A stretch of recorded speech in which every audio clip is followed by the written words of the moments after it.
Assalamualaikum warahmatullahi wabarakatuh.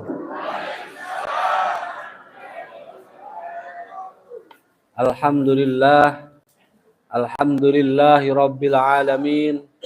Wabihi nasta'inu ala umurid dunya waddin. Wassalatu wassalamu ala asrofil anbiya'i wal mursalin Muhammadin wa ala alihi wa ashabihi ajma'in. Pada kesempatan siang hari ini, sampaikan pada para ikhwan, seorang yang begitu luar biasa, yang pengorbanannya tidak ada terputus-putus, sampai nanti di hari kiamat, sampai nanti di hari kebangkitan, beliau akan terus berkorban untuk kita, untuk Islam. Siapa itu? Yaitu baginda Rasulullah Sallallahu Alaihi Wasallam. Beliau adalah manusia yang paling panjang berkorbannya. Beliau adalah manusia yang paling besar pengorbanannya. Beliau adalah manusia yang paling banyak pengorbanan untuk Islam dan kaum muslimin akhir zaman ini. Kenapa saya katakan demikian? Karena kalau kita coba kembali lihat tarikh, beliau ketika diangkat menjadi nabi dan rasul, apa yang terjadi? Kalau tadi sampaikan oleh pembicara pertama, mukjizat yang diterima oleh rasul tidak nyata seperti yang diterima oleh Nabi Ibrahim, Nabi Musa dan sebagainya. Saya ingin sampaikan begitu banyak mukjizat yang diterima oleh Rasul dengan banyaknya pengorbanan yang beliau berikan. Ketika beliau menjadi Nabi dan Rasul, untuk menerima wahyu Allah bentuk Al-Quran, ketika Al-Quran ditawarkan kepada makhluk yang lainnya, gunung ditawarkan untuk menerima wahyu Allah Al-Quran, maka gunung mengatakan seandainya ditimpakan kepadaku, niscaya gunung seluruh di bumi ini akan hancur lebur, tidak akan sanggup menerimanya. Selanjutnya kalau diberikan kepada makhluk yang lain, tidak akan ada yang sanggup untuk menerimanya. Tapi Muhammad Rasulullah dengan izin Allah, beliau sanggup menerima wahyu yang begitu besar, yaitu Al-Quran. Ketika wahyu pertama diturunkan, apa yang terjadi? Beliau ketakutan melihat malaikat Jibril. Ketika diucapkan oleh Jibril alaihissalam dengan sebuah kalimat ayat yang pertama dibacakan, apa itu? Iqra bismi rabbikal ladzi khalaq. Ayat 1 sampai dengan 5 dibacakan. Rasul tidak bisa mengucapkan. Lantas kemudian dipeluk oleh malaikat Jibril dengan erat. Bayangkan malaikat Jibril itu besar sekali, kemudian memeluk Nabi Muhammad sambil mengucapkan, "Wahai Muhammad, Iqra bismi rabbikal ladzi khalaq." Ini bukan sebuah hal yang ringan untuk menerima wahyu.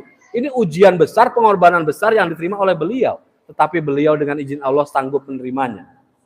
Lantas setelah menjadi Nabi dan Rasul, beliau mulailah banyak kebencian-kebencian oleh kaum musyrikin, oleh kaum kafirin yang dilakukan oleh beliau.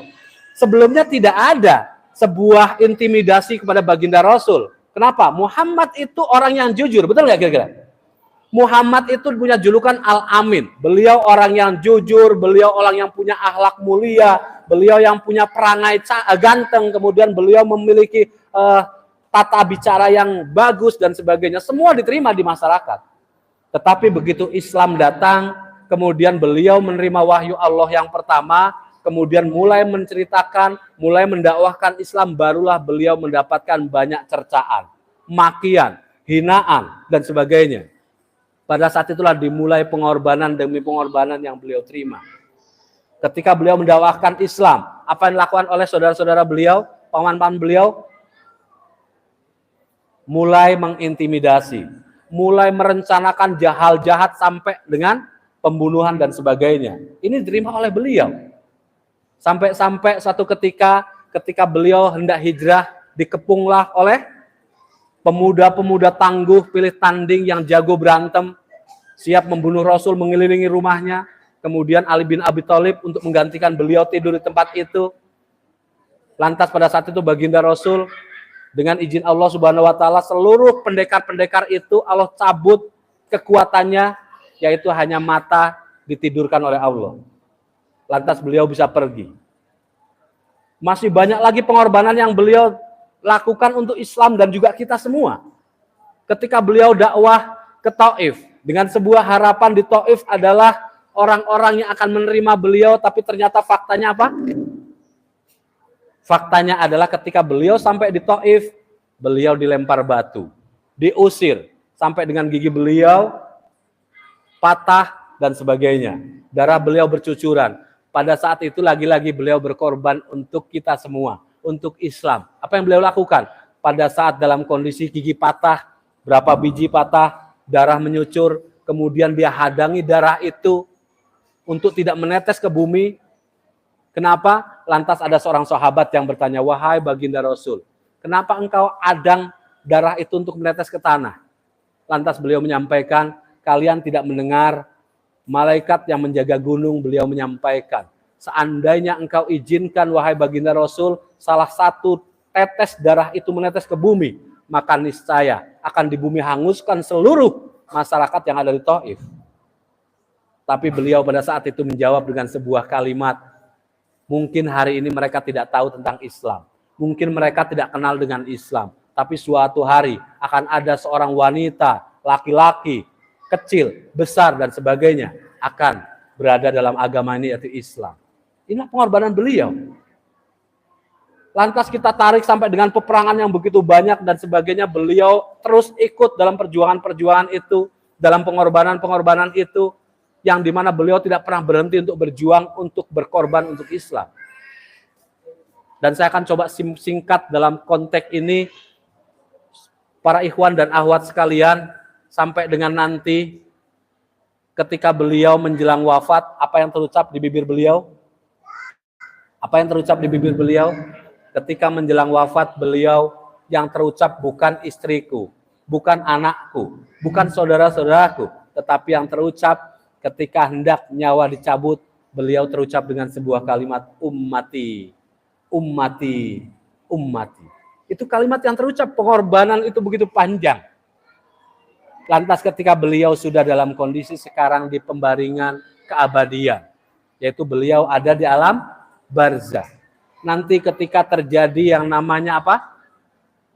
Nanti ketika terjadi kiamat, kemudian semua manusia dibangkitkan, lagi-lagi beliau berkorban untuk kita semua. Apa yang beliau korbankan? Yang beliau korbankan adalah ketika nanti dibangkitkan, beliau memohon kepada Allah, ya Allah, percepatlah hisab umatku. Kenapa? Karena antara jarak matahari dan kita nanti hanya berjarak berapa? 1 jengkal. Begitu panas dan begitu panjang waktu itu. Beliau bersujud kepada Allah, sujud yang panjang sambil berdoa. Ya Allah, segerakanlah padang mahsyar ini. Segerakanlah hisab untuk umatku, agar aku tahu mana umatku yang masuk surga dan masuk ke dalam neraka. Dan akhirnya pada saat itu beliau mohon izin kepada Allah dalam sujudnya untuk memberikan kepada umatnya, yaitu air telaga Kautsar.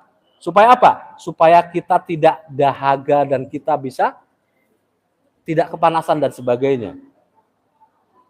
Selesai di alam itu, kemudian berikutnya di alam menuju kepada surga ada sebuah jembatan Jembatan Sirotol Mustaqim.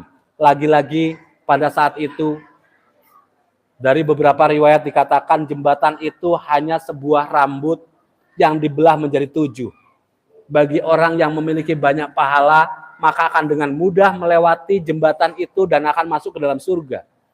Tapi bagi orang yang memiliki banyak dosa, maka akan tergelincir di rambut itu, di jembatan itu, dan kemudian akan masuk ke dalam neraka. Lagi-lagi pada saat itu baginda Rasul menuntun umatnya untuk bisa sampai kepada surganya. Beliau bersujud kembali kepada Allah, kemudian mencari orang-orang atau umatnya yang masuk ke dalam neraka untuk diselamatkan masuk ke dalam surga. Dan sampailah habis semua umatnya masuk ke dalam surga, dan nanti ada satu nama yang apabila disebutkan nama terakhir, maka seluruh penduduk yang ada di dalam neraka akan menangis sekeras-kerasnya. Kenapa tidak ada lagi kesempatan untuk bisa masuk ke dalam surga? Para ikhwan dan akhwat sekalian, itu saja yang bisa saya sampaikan kepada antum sekalian. Apabila ada kalimat yang tidak berkenan, saya mohon maaf kepada antum sekalian. Kepada Allah saya ucapkan astaghfirullahaladzim. Saya tutup wabillahi taufiq wal hidayah. Wassalamualaikum warahmatullahi wabarakatuh.